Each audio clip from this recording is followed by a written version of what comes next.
Dylan, a 30-year-old man, and I, a 22-year-old woman, crossed paths while working part-time at Starbucks. At the time, I was a college student striving to save up enough money to break away from my parents' home permanently. Meanwhile, Dylan was grappling with hefty student loans compounded by his parents' gambling debts, which left him financially unsupported. Initially, our connection blossomed over discussions about our respective families, but over time, we discovered a genuine fondness for each other's company. 2 years post-graduation, having amassed sufficient savings to venture out on my own, I extended an offer to Dylan to move in with me. Despite his ongoing financial struggles, he accepted the proposition. To accommodate his financial constraints, I generously agreed to cover 80% of the rent, leaving him responsible for the remaining 20%. We split utility bills evenly. Our career paths diverged, with Dylan immersed in a hands-on job that demanded long hours on site, while I enjoyed a more flexible corporate role. My employer prioritized meeting targets over office attendance, granting me the freedom to work remotely. Dylan's demanding schedule often rendered him unavailable for household chores, leaving me to shoulder the responsibilities of dishes, laundry, cleaning, and cooking. While I empathized with the demands of his job, I did request that he handle the task of taking out the trash given his habitual last mealtime slot. Regrettably, Dylan frequently overlooked this chore, leaving me to manage it each morning. I distinctly recall a particularly challenging instance when I had to depart for work on a weekend morning. Upon returning home after a long day at work, I was met with a scene of utter chaos. The kitchen was in disarray, with dishes piled high in the sink, empty food packets scattered across the counter, and chocolate wrappers strewn about. The laundry, too, had accumulated into a mountain, and the trash bin overflowed with its contents spilling onto the floor. It was clear that Dylan had not bothered to tend to any household chores in my absence. Feeling a mixture of exhaustion and frustration, I set about cleaning up the mess, hoping that Dylan would appreciate the effort I was putting in to maintain our home. Hours passed as I scrubbed, wiped, and organized, all the while growing increasingly weary. When Dylan finally arrived home, his greeting was warm but lacked any acknowledgement of the transformed state of the house. Instead, he immediately settled in front of the television to watch his favorite game, seemingly oblivious to the chaos that had consumed our living space. The contrast between his nonchalance and my exhaustion was stark, and I couldn't help but feel unappreciated. Unable to contain my emotions any longer, tears welled up in my eyes as I realized just how little Dylan seemed to value my efforts. He noticed my distress and asked if everything was all right, but I brushed it off, pretending that I was fine. However, deep down, I felt a growing sense of resentment brewing within me. Before retiring for the night, I reminded Dylan to take out the trash, hoping that he would at least fulfill this simple task. However, the next morning, as I descended into the kitchen, I was greeted by the same overflowing trash bin as the day before. My frustration reached its boiling point, and I confronted Dylan as he casually asked about breakfast. In that moment, I couldn't hold back any longer. I unleashed a torrent of pent-up frustration, questioning his lack of contribution to household chores beyond his own comfort. Dylan seemed taken aback by my outburst, offering feeble excuses and attempting to downplay the situation. He began to express his exhaustion after long hours at work, emphasizing his need for relaxation. While I sympathized with his fatigue and acknowledged the importance of personal time, I couldn't help but wonder about my own needs in our relationship dynamic. Despite our equal contributions to rent, I found myself shouldering the lion's share of household chores upon returning home from work each day.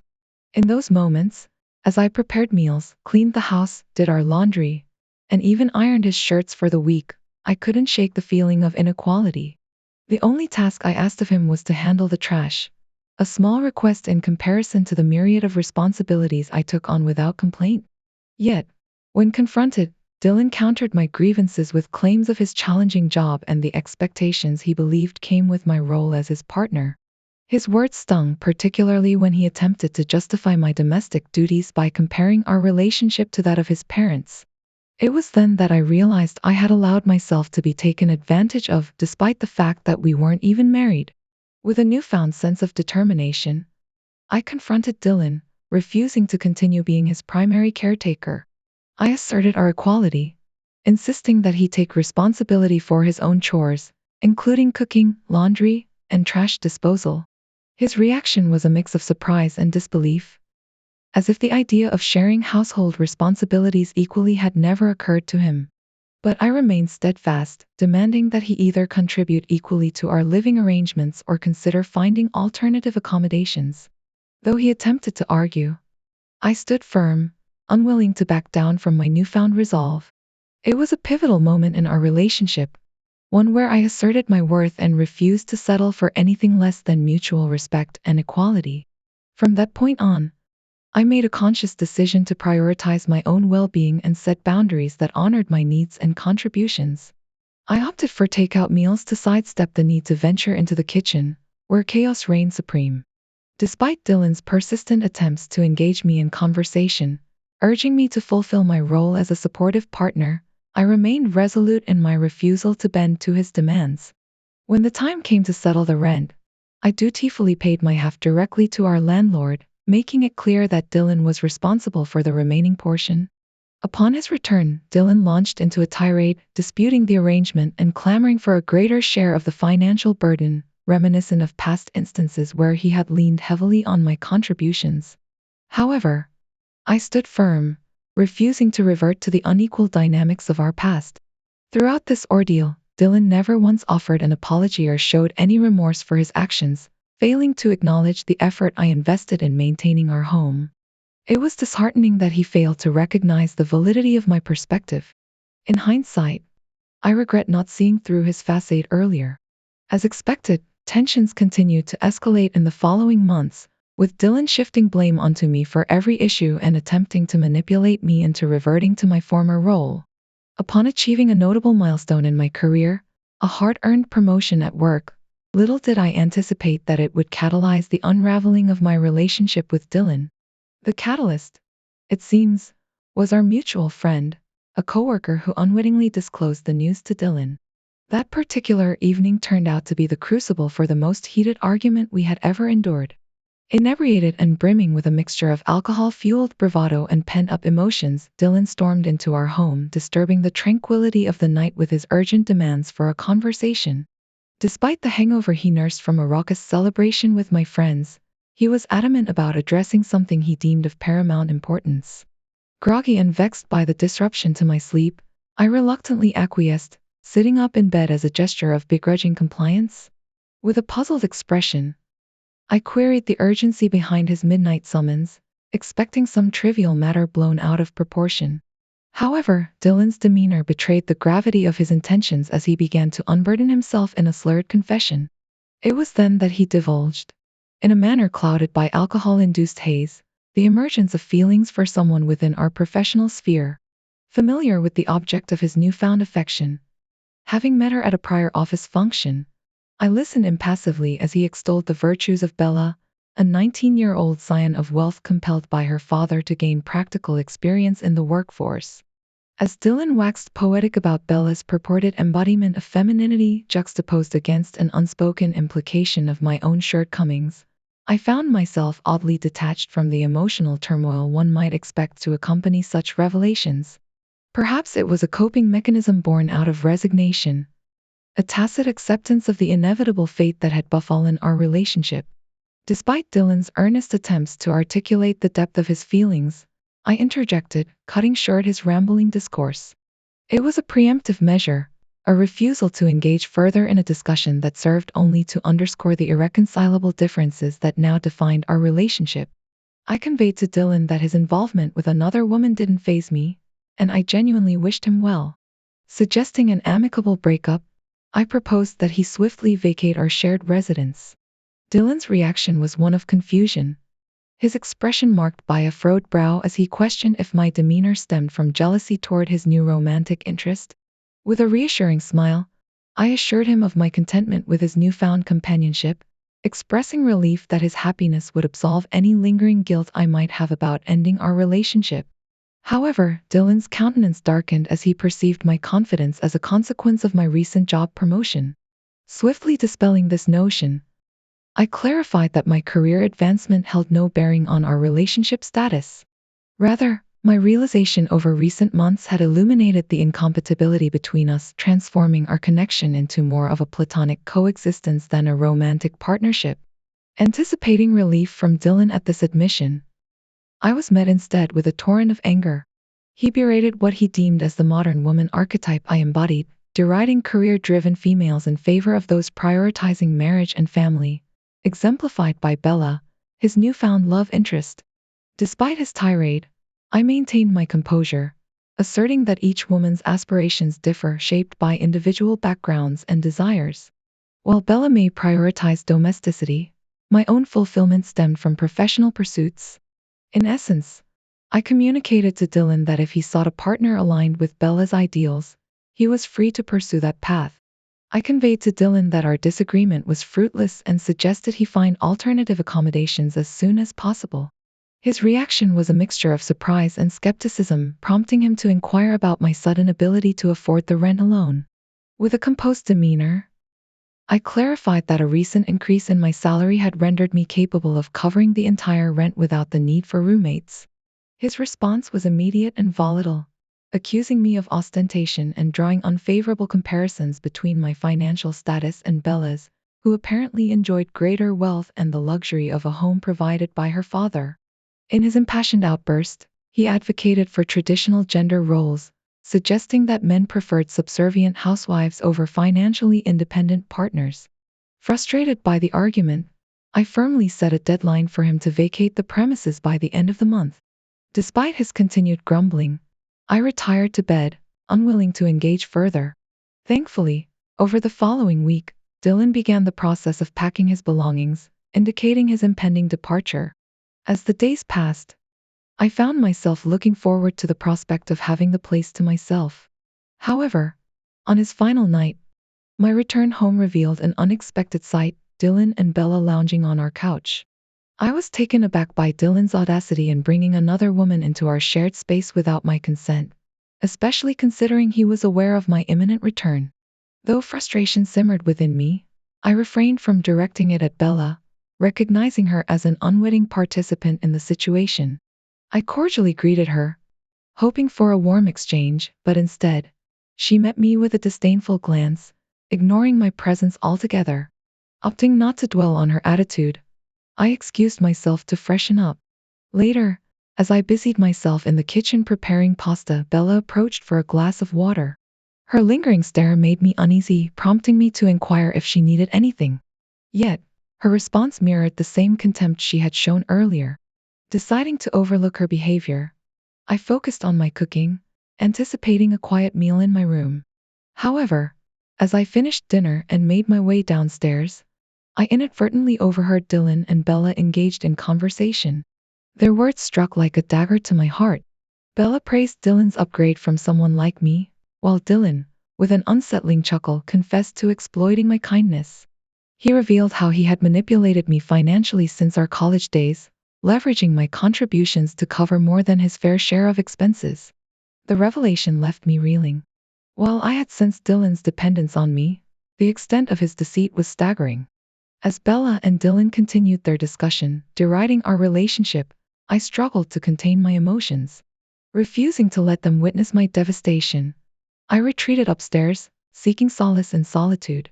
Throughout the night, tears streamed down my face as I grappled with the betrayal, the weight of Dylan's words echoing in my mind. The following morning, upon awakening, I discovered that Dylan and Bella had vanished. Dylan had packed up his remaining belongings, signaling his official departure.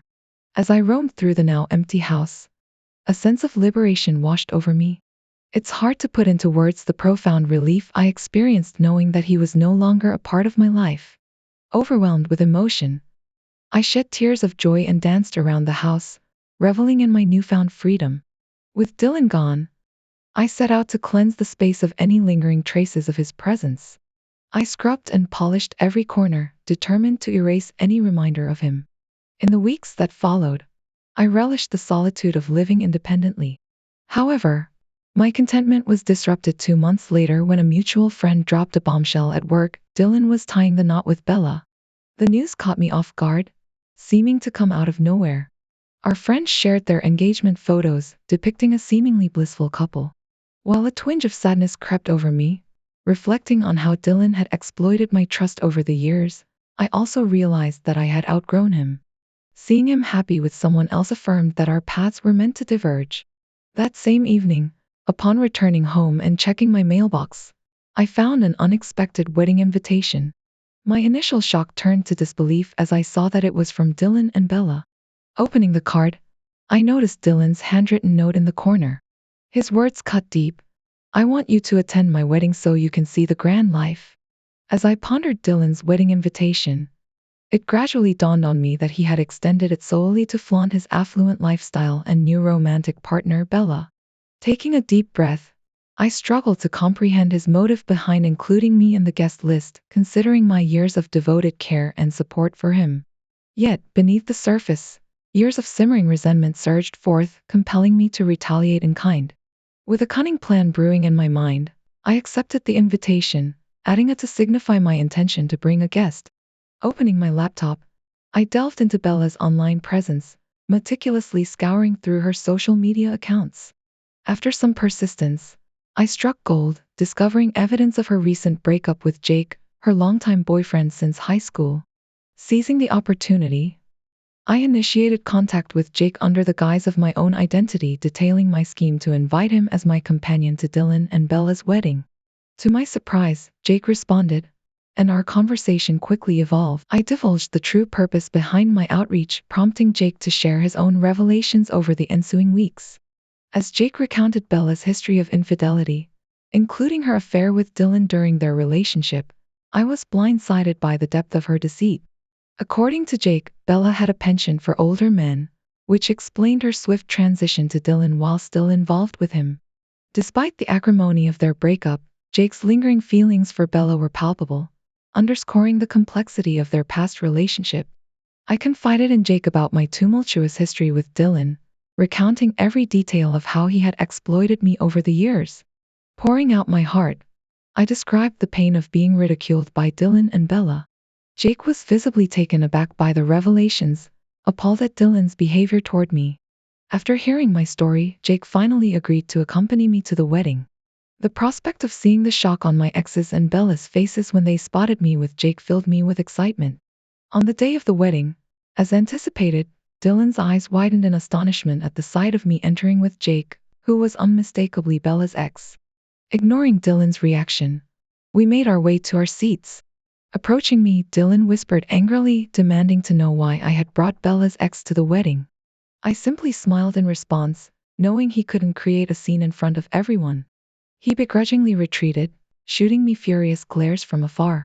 As the bride made her entrance, all eyes were on Bella, radiant in her white gown as she walked down the aisle. The ceremony proceeded without a hitch, and soon the festivities shifted to the reception area.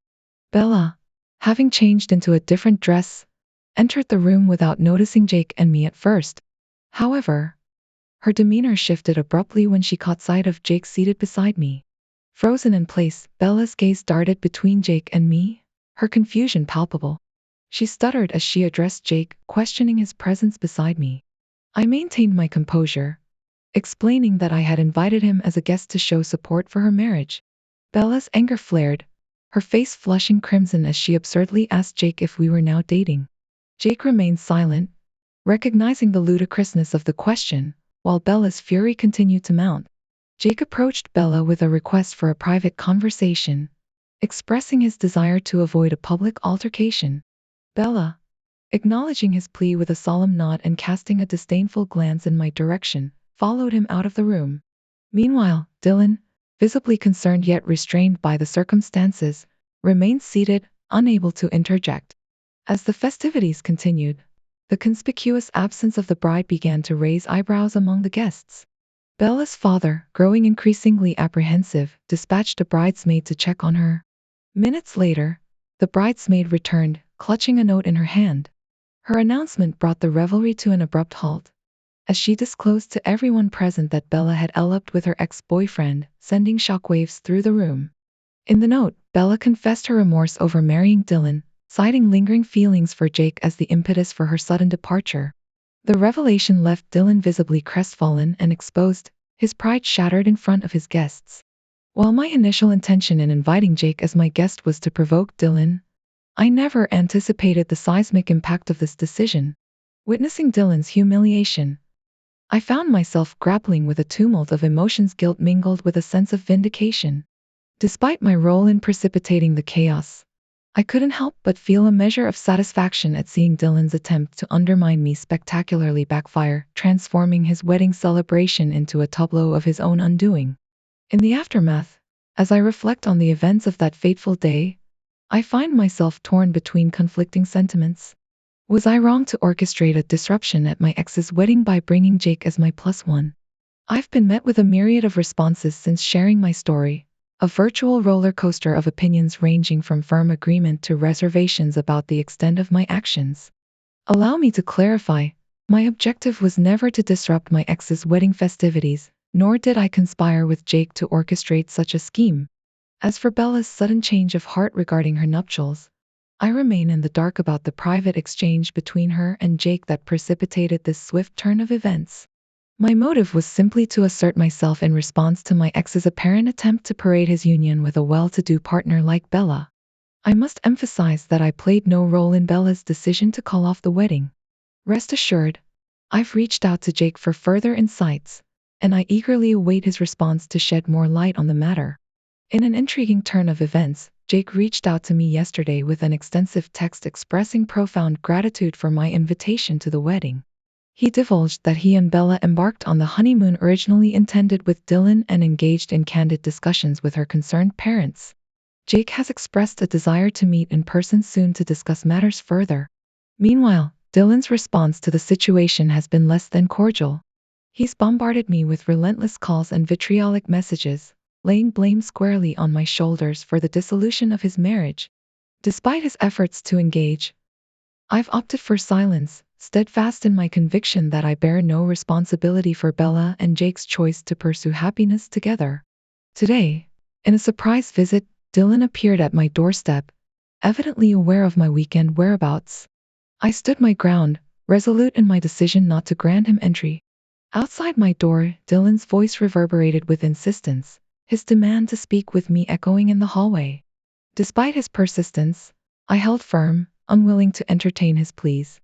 Eventually, I relented slightly, opening the door just enough to convey my refusal to allow him inside. With a sense of foreboding, I listened as Dylan unleashed a torrent of anger, his frustration palpable even through the cracked door. He accused me vehemently, claiming that I had single-handedly destroyed his carefully laid plans. In his eyes, I was the catalyst for the upheaval in his life, the obstacle standing between him and his envisioned future with Bella. As his tirade continued, I felt my own anger rising, fueled by his attempts to shift blame onto me. It was then that I decided to confront him with the truth. With a steely resolve, I recounted the years of selfless devotion I had given him, the sacrifices made out of love and commitment. Yet, despite my loyalty, he had betrayed me, his actions betraying the trust I had placed in him. With each word, I could see the realization dawning in Dylan's eyes, the shock giving way to a flicker of guilt. Yet, instead of acknowledging his wrongdoing, he lashed out, attempting to justify his actions with excuses and deflections. But I refused to be swayed, standing my ground against his attempts to absolve himself of responsibility. In the end, as Dylan's accusations turned into pleas for understanding, I knew that I had to stay true to myself. I refused to be manipulated any longer, determined to reclaim my agency and assert my worth.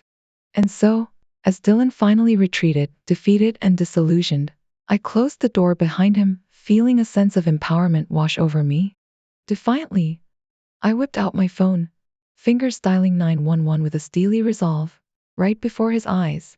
His demeanor shifted instantaneously, a palpable tension in the air as he took a cautious step back, his tone now tinged with apprehension, pleading with me not to escalate the situation. Promising to leave, he retreated, leaving me alone with my tumultuous thoughts. As I closed the door behind him, a sense of finality washed over me, a silent vow that this encounter would mark the definitive end of our tumultuous relationship. In the aftermath, I took proactive measures, blocking him from all communication channels and alerting my family to the unsettling incident. Determined to fortify my sense of security, plans were set in motion to change the locks on my home and install a surveillance camera, ensuring that any future encounters could be documented and reported to the authorities if necessary. Fast forward to a week ago, when Jake extended an unexpected lunch invitation. Stepping into the venue, my apprehension peaked upon spotting Bella seated beside him. However, any lingering tension dissipated as she greeted me with a warm smile, her demeanor genuine and apologetic. In a surprising turn of events, Bella took the initiative to extend an olive branch, expressing remorse for her past behavior towards me. As we sat down, Bella bravely delved into her tumultuous journey with Dylan, revealing the insidious ways in which he had manipulated her emotions. His incessant complaints about our relationship during their shared work hours had gradually eroded Bella's confidence, leading her to question her own worth. Flattered by his attention and ensnared by his charm, she found herself entangled in a brief affair with him, oblivious to the depth of his deception. Dylan's manipulation reached its zenith when he coerced Bella into ending her relationship with Jake, painting him as inadequate and unworthy of her affection. Despite her initial misgivings, Bella entertained the notion of a future with Dylan, blinded by his promises of a life together. However, upon encountering me, Bella was confronted with a stark juxtaposition. My independence and resilience served as a stark reminder of the strength she had allowed Dylan to erode within her. Prompted by our encounter, Bella was forced to confront the harsh reality of her situation, ultimately leading her to reassess her priorities and seek redemption for her past actions. I felt a pang of jealousy, realizing that I didn't rely on a man to provide for me. Bella noticed my unease and quickly apologized for any hurt she may have caused. I reassured her that I understood her perspective, sharing my own journey of hard work and determination to reach where I am in my career. She listened attentively, her demeanor solemn as she absorbed my words. Curiosity gnawed at me, and I gently probed Bella to recount what transpired during her ill-fated wedding with Dylan. With a heavy heart, she confessed that seeing Jake at the wedding stirred up dormant emotions within her, awakening a love she thought she had left behind. As she recounted their clandestine conversation during the event, it became clear that their feelings for each other had never truly faded. They made the impulsive decision to elope, leaving behind a note for her family, and have been together ever since. Bella shared that despite her parents' initial anger, they eventually came around to support her decision. Plans for an annulment with Dylan were in motion, signaling her commitment to this newfound chapter of her life. Though I couldn't shake off a lingering sense of unease, witnessing Bella and Jake's palpable happiness reassured me that, amidst the chaos, at least two souls had found solace in each other. Our conversation lingered over lunch, but since then, I've distanced myself from their unfolding drama. My focus now lies on my own journey, channeling my energy into my career and personal growth. As for Dylan, I can only hope that he learns from his mistakes and refrains from pursuing relationships solely for financial gain. The future remains uncertain, but I'm resolved to navigate it on my own terms. Stay tuned for more tales from the realm of relationships.